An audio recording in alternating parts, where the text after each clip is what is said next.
Welcome everyone. We haven't done a webinar in a while, so I hope everyone's really well and enjoying the not so summery weather here in the UK. For those of you that are overseas, I hope you're having a good start to the summer anyway.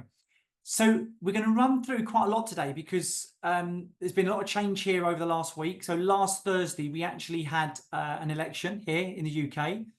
And there's a few interesting bits to note about it. On the face of it, there's one result, and obviously we have to always check the numbers behind the scenes. So on the face of it, pretty straightforward. Labour won, and they won with a huge amount of seats as well.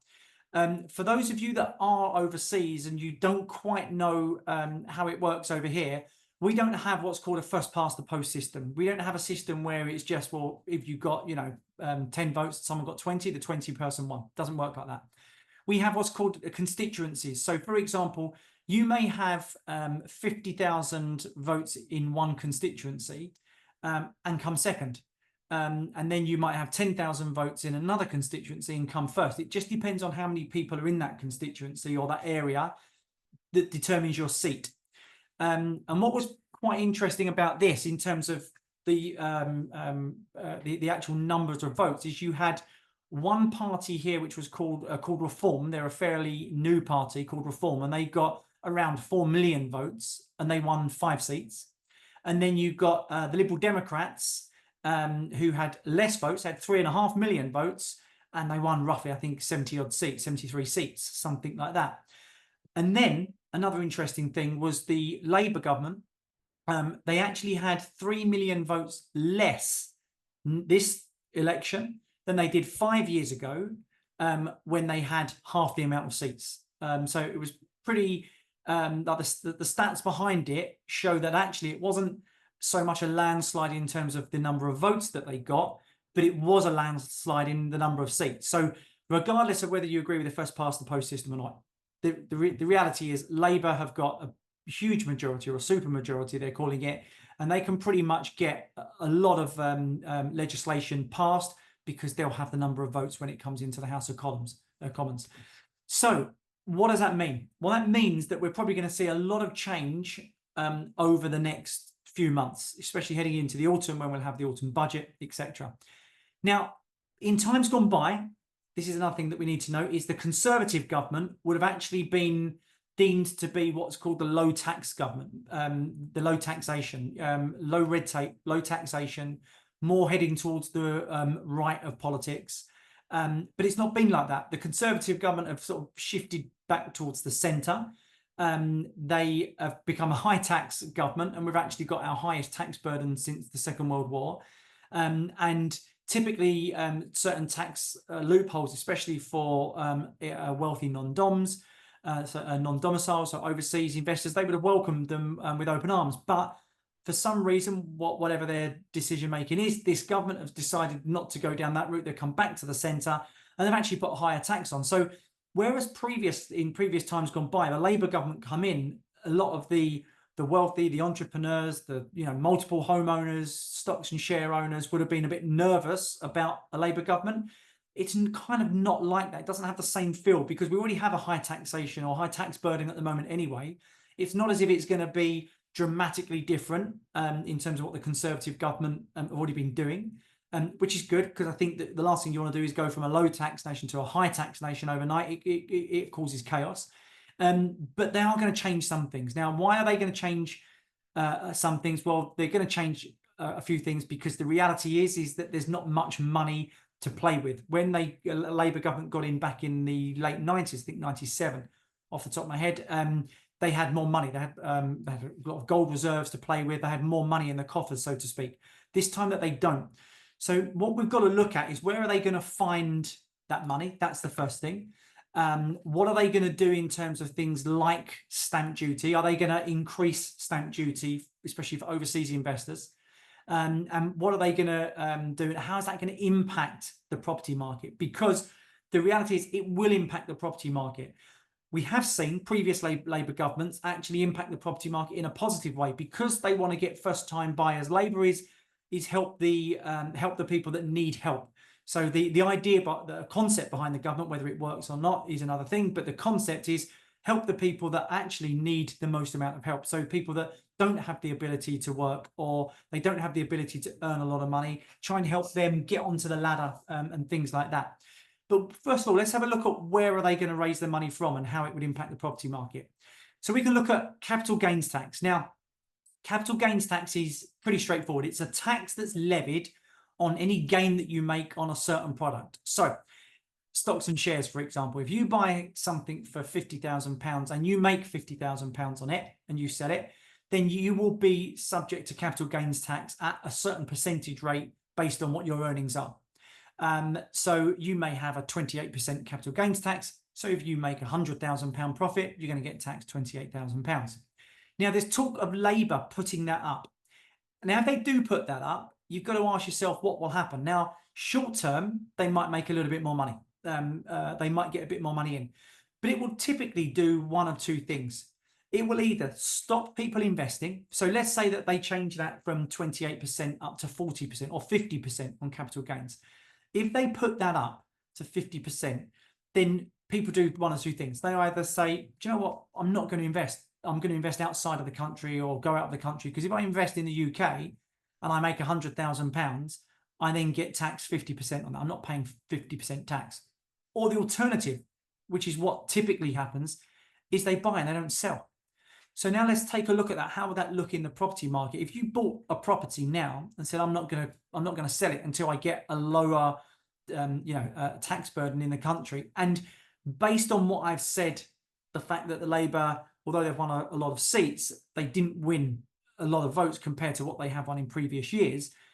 My gut feeling is that I think that there's going to be a really close contest in 5 years' time. Now, I know that that's 5 years away. We've only just had one, but typically governments need 10 to 15 years to make a stamp or make their mark. What I think is going to happen is if you bought a property now, and if Labour put it up to 50%, well, the chances are if you buy a buy-to-let property now, especially if it's off plan ready in 2 years, you're not going to be selling it for 5, 7, 10 years anyway. So I don't think a Labour government now is going to impact anyone investing now. That's the first thing. Where it is going to impact people is if they start to put up the capital gains tax as of now, people won't sell. If someone bought a property last year, 2 years ago, let's say pre-COVID, when the house prices were maybe 20%, 30% in some areas below where they are now. If you bought a property at £200,000 in Manchester and that property is now worth £300,000 and Labour go and stick up the capital gains tax to 40, 50%, I don't think it'll go that high, by the way, but it's imagined that they do. Then what do you think you're going to do? You're not going to sell it. You're going to simply stick with that property. You're going to say, well, I'll keep earning the income. I'm not going to sell it. So that actually creates a supply issue in the property market. What then happens, ironically, they think that it's going to get things moving. They think it's going to bring more money in, but it doesn't. It actually has the adverse effect. It brings less money in because people stop selling. And then what happens is that people stop selling property. Now, there are other investment instruments and investment vehicles, of course, but we're focusing on property today. So what then happens is it goes up to 40, 50%. People stop selling, and then that creates two things. It creates one, which is a supply issue. And of course, the basic rule 101 of economics is if demand outweighs supply, prices go up. So that's what we'll probably see. We'll see prices increase, because if first-time buyers can't get on the ladder because there is a huge restriction in supply, then they simply won't buy, or they can't buy. So, but also what happens is stamp duty receipts also go down. So not only do they get less money coming in to the Treasury from the capital gains tax, but they also get less money in, because if people aren't buying or aren't selling, there's less transactions going through the property market. It means that the stamp duty receipts go down as well. So it's a double negative for them. So they've got to be really careful that they don't raise it too much. But ironically, during times in history of high capital gains tax, we actually see the property market boom, because people still need to get onto the ladder. People still need to buy. So what basically happens is people just don't sell, and the market becomes a little bit static in terms of transactions, but prices go up because people can start to demand more because there's less on the market. So actually, ironically, it sometimes has a short-term beneficial effect where people actually can't get on, and actually pushes the prices up. That's the first thing. So capital gains tax. So bear that in mind. The second thing is what we alluded to there, stamp duty. So stamp duty is this funny thing where they're kind of damned if they do, damned if they don't, because we saw that what happened when the previous government put certain stamp duty holidays on, the market boomed. Because what happens is whenever you put something on, and Gordon Brown made a big mistake back in 2008-9, I think it was, where he said, we are potentially looking to abolish stamp duty, or we are potentially looking to do this. The moment a government announces we are potentially looking to do something, what then happens? Everyone waits. Because if you're potentially looking to put a stamp duty holiday on, everyone waits for that. And again, transactions fall. Transactions fall. What then happens? Of course, supply falls. Demand is still the same, pushes prices up. But what Gordon Brown did is he slowed transactions down to such a rate, whereas even first-time buyers didn't get on. The market ground to a halt, and of course, the rest is history. But in terms of stamp duty, they've got two choices. They can either make it easier for first-time buyers, and you increase the threshold, or you create a stamp duty holiday. And what happened last time? Well, prices rocketed because everyone was buying to get that discount on stamp duty. The alternative, what they've spoke about, which is ironic for a Labour government, is they've spoken about lowering the threshold. So what that means is at the moment it's over £400,000 where stamp duty kicks in. They've spoken about putting that down to 350,000. So stamp duty kicks in at a lower rate. So if your property is 400,000, before you didn't have to pay stamp duty, whereas now you'll have to start paying stamp duty. But there's also talk that they won't just put it on instantaneously. They say, we are going to bring this in, but we're not going to bring it in until 2025, April 2025. Now, if they do that, it then has, again, the adverse effect, because everyone will rush to get transactions through. And when there's an increased amount of demand, again, the prices go up. So if they put a stamp duty holiday on, prices go up. If they then say that actually we're going to increase stamp duty, what you're going to pay, but it's not going to happen until next year, prices go up as well. The only time prices don't go up is when they say we're going to increase the amount of stamp duty that you pay, but it's going to happen today. It's going to happen from now, because no one's got any time to change anything. No one's got any time to prepare, to sell, to buy. It happens from today. So ironically, that's probably what they need to do. If they're going to change the stamp duty, they need to do it right now. If they say that it's going to happen in the future, I promise you that the property market will just keep going up. Now, we then have to look at what happened in the last Labour government, 97, 2010, which is when they were in. The property market boomed. Yes, we had our dip, 2008, 9, 10, etc. But that was a global credit crisis. That wasn't simply just isolated to the UK. So what we actually saw was from 97, and for those of you that remember, and those of you that had property that you lived in from 97 to 2010, you would have seen the prices just absolutely rocket, because they do want to help first-time buyers on, and they will put policies in place, things, whatever that may be, that help to buy, 90% mortgages, even sometimes 100% mortgages. If they sort of decrease the amount of red tape around this to help first-time buyers on, then what we typically see is the price increase on the back of that as well. Now, then there's the perverse effect of this. If we start to see house prices increase because of all these other meddling with taxation, with legislation, etc., if we start to see house prices increase, and something else we're going to talk about in a minute is inflation coming down, Bank of England reducing rates, which reduces mortgage rates, which means people can get on the ladder then. But if we start to see this and we start to see house prices increase, what you then have is people might be able to short-term get on the ladder because there's a bonus for them. It's a bit cheaper for them taxation-wise. It's a bit better for them legislation-wise, or mortgage rates have come down. But that only lasts for a year, year and a half, and then suddenly the market fluctuations take over, because the prices, you might think you're saving 5,000 to 7,000 now, so you jump on board. But what then happens is the prices increase by 15,000, so that the 7,000 has been mitigated. Suddenly you're still paying over £7,500, £8,000 more than what you would have done now. So yes, I think what we'll do is we'll have a flurry in the market short term. I think what we'll then see is prices increase, and then ironically we'll see people can't afford it again. So what happens? They rent. So for landlords, I think it's a great time. It's a great time to secure your price now. And guys, I know that a lot of people might say, well, we're going to say that because we're in the industry. Well, yes, we are.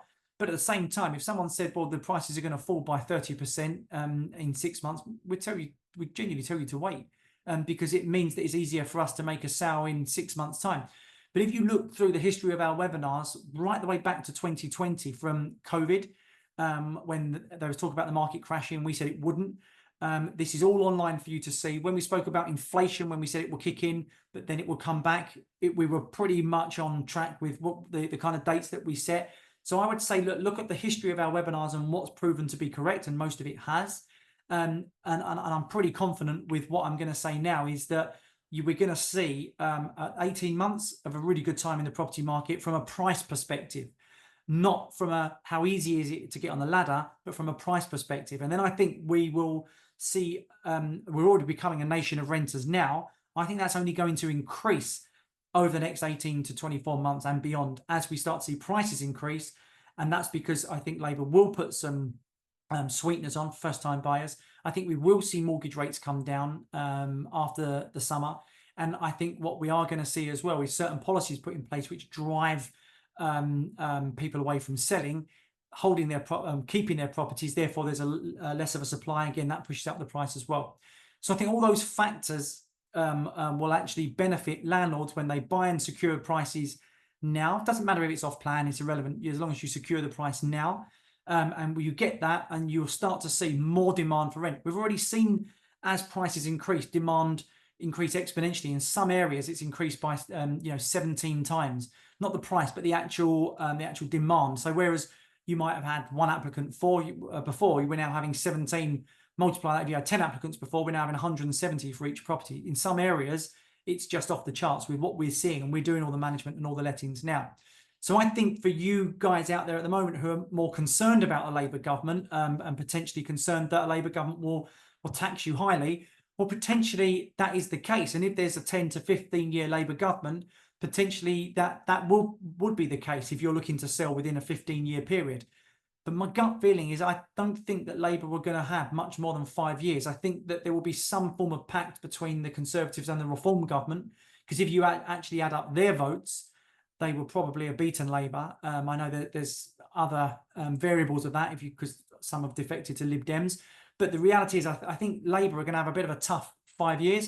And I think we will see a change of government again in 5 years' time. So for those of you that are on the edge and don't know what to do, don't worry. I think as long as you're not looking to sell it within the next 5 years, and we always say to everyone, don't have a short-term property plan. Don't think it's going to be a quick in one day and out in a year's time. It doesn't happen. You're best getting into another investment vehicle. But if you've got a 5-10 year plan, I think that you're going to make a lot of money on the back of the policies, ironically, that the Labour government are going to put in. I think it will have the adverse effect of what they're actually trying to achieve. We then look at what it will do for overseas investors. I think that they will add another % to overseas investors. So for those of you that are overseas and potentially looking to get into the market, then I think that you will eventually see another 1% go on top of that. So again, it might be worthwhile you guys saying, you know what, let's get something wrapped up now so you don't actually incur the extra 1% charge. But let's look at it, what it is. What is that 1%? On the average property price, that's going to be £2,800. So are you really not going to buy an investment for £2,800? Well, the reality is probably not, because what I think that you'll see is that house prices will increase by, whereas I thought before 3 to 5%, I actually think maybe 5 to 7% over the next 18 months because of the policies that are due to come into place. And I think what will happen is that 1% that you might be paying extra as an overseas investor, I think it's going to be mitigated by, one, the rent that you're going to get, and two, the amount of growth that you're going to have in the property market. So I really won't worry, but I do think that yes, you will have at least a 1% increase for overseas buyers. And again, taxation. So let's look at the taxation. So you've got your property, you're letting it out, you're managing it. Capital gains tax is going to be higher, so you're not going to sell it, you're going to rent it. Do I think there's going to be higher taxes? Well, they've said that they're not going to touch the working class, although it was a bit of a vague area how they defined working class. But do I think that we're going to see a dramatic increase in income tax or corporation tax? No, I don't. They've already sort of come out and kind of said that they won't increase corporation tax. So for those of you that are putting in companies, no, I don't think you're going to receive a big amount of tax increase there. For those of you that are paying in your personal name, no, I don't think that you'll see a big increase there. Where I do think that they might increase it is for those that are earning maybe 250, 300, 500,000 pounds. Those that are paying 50, 55% tax now, they could always edge that up to 60 or 65%. But for those that are clever and put it in a wrapper like a limited company, no, I don't think that you're going to be affected by that. So I've got a few more things to go through, but what I do want you to do is start leaving some questions for me. So at the bottom, you've got sort of a Q&A section there. So it'd be really good if you could put some questions in there and I can answer anything that you think that how it's going to affect you, because that's going to be important as well. So we've run through capital gains tax. We've run through things like stamp duty. We've gone through income tax. But as I say, for me, the big thing is I genuinely don't think that the Labour government will be here in 5 years' time. But let's look at some other little things that you think might not affect you, but actually could indirectly affect you. So one of those things is the 20% that they're going to, or the state they're going to put on private schools. Now, the analogy that I give on this, if you've got three individuals, you've got three individuals with children, you've got one individual that's earning £1 million a year, one individual that's earning 200,000 a year, and another individual that's earning 50,000 a year. So if that's like a cross section, and you've got three children that you're going to put into private school, and the private school is 20,000 a year, give or take. The person that's earning £1 million a year, it's not going to be affected. If it's going to cost them 3 times 20, 60,000 plus 20% in terms of VAT, it's now costing them 72,000. They're not going to be affected. That person earning £1 million a year is not going to suddenly turn around and say, oh, well, that 12,000, I can't do it. They're not. So they will still put their child in school. Let's go to the £50,000 earner. Well, they can't afford to put their child in school anyway, so they're going to a state school. But that middle earner, that £200,000 earner, is scraping to get by in terms of, one, putting 3 children through school, and of course living costs, mortgage costs, food, energy bills, water, electric, everything like that. But that person may be affected by a £12,000 increase. So they may turn around and go, I can't afford to put my 3 children into school anymore. So what am I going into private school? So what am I going to do? Well, I'm going to put them in state school. So ironically, the government are now going to turn around and tax private schools, but that's going to now put more pressure on state schools. So state schools are now going to have more teachers, more classrooms. So the money that they're gaining here is actually going to have to be spent here. So you're just robbing Peter to pay Paul. But what else is that going to do? Well, someone who's been to a private school, someone who sends their child to a private school is probably pretty clued up and big on education. So they're going to research what we call here Ofsted, which is the national reporting of how good schools are. So if they live next to a really bad school, but they've been sending their child to private school, so it doesn't matter what catchment area you're in. And by that, guys, anyone that's overseas, you're typically sent to a school which is within your what's called a catchment area local to you. If you've got a bad school which is local to you, you might now think, as a parent of a privately educated child who's now can't go to the school because you can't afford it, you're going to think, well, I'm going to have to move. I'm going to need to move. I need to sell my property to get within a catchment area that's in a really good school. So what you're going to see is, ironically, if you're close to a really good state school, property prices will start to increase because you're going to have potentially an exodus from private schools into state schools, and especially state schools which have high ratings. So the area is the same as transport links. If you get good transport links, property prices go up. So now there's even more emphasis on great schools because we're going to have an exodus because Labour are going to put a 20% increase on VAT for schools. So what I would basically say to you is research and speak to our brokers in here. If you're speaking to our brokers, research the schools that you're near, because you don't want the best apartment in the road, but the worst school next door that no one wants to go to. Because what you find in the UK is what some people do is they go and rent. They will go and rent. Now, you shouldn't do it, but they do. They will go and rent an apartment in an area which is next to a state school. They will go and live there for a year to get their child into the higher schools. So that is what, for the 12,000 extra that they're going to pay, they may go and spend that on rent, live there, and they've actually saved the 60,000 that they would have spent on the school fees because they've got into a better state school. So that's something that needs to be thought about as well. So all these little things that they put in place, and this is what unfortunately a lot of governments do, they come up with an idea, but they don't actually follow the idea through and see how that will impact further down the line. They think short term, because sometimes they only have a few years to make an impact. They think short term, how much money is they going to get me now? Fine, we're going to tax these people, not thinking that if you tax the entrepreneurs, well, what are they going to do? Well, it's not like it was 100 years ago where you were tied to your country. They're going to go elsewhere and earn their money and pay less tax. Well, if you tax wealth creators, eventually, and you don't have any wealth creators, eventually you don't have any money in the pot to help out people that do need it. And the same with the schools. If you start to tax the private schools, people will take their kids out and they'll go and put them into a state school, putting more burden on the state. So things like that aren't thought about. So as I say, there are a lot of little things that they're going to put on, and we are going to do another webinar following up on this. But I actually think that all roads lead to a higher prices or an increase in prices over the next 12 to 18 months. So let's have a look at some of your questions, guys. Will Labour introduce higher stamp duty on foreign investors? We've answered that. Yes, I think they will. I think it's only going to be 1%, by the way, but yes, I think they will. Will there be additional taxes on rental income? No, because your rental income is going to be part of your income tax or part of your corporation tax. No, unless you're earning 300,000-400,000 a year. No, I don't think they'll do that. Next question. You mentioned 1% increase for foreign investors. What category does this apply? Mortgage, capital gains tax, or SDLT? Yeah, stamp duty land tax. So SDLT, stamp duty land tax. That's where I think the 1% is going to go in answer to that question. Is it better to leave my net rental income in my account and not withdraw for a couple of years at least? Right, that's probably one for your accountant, but it's pretty straightforward for you to work out. Is if it's in a company name and it's in a company account, you're going to get taxed at 19% unless your profit is over 50,000 or whatever it works out to be. But again, this is one for your accountant. So you've got to pay tax on that profit. So if you leave it there, you're going to pay 19% anyway.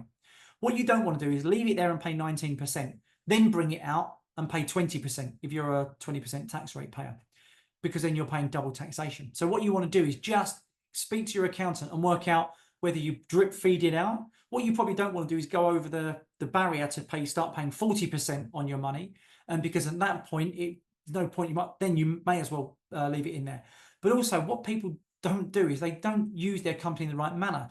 They don't realize that they can have expenses. If they're traveling up to see their property, pay for the train ticket, pay for the airfare out of your company. It is expense that you are running a business. This is a business that you're running, and there are allowable expenses within that business that you need to use and utilize. But again, this is something your accountant should really be helping you with, to say, this is what you need to be utilizing.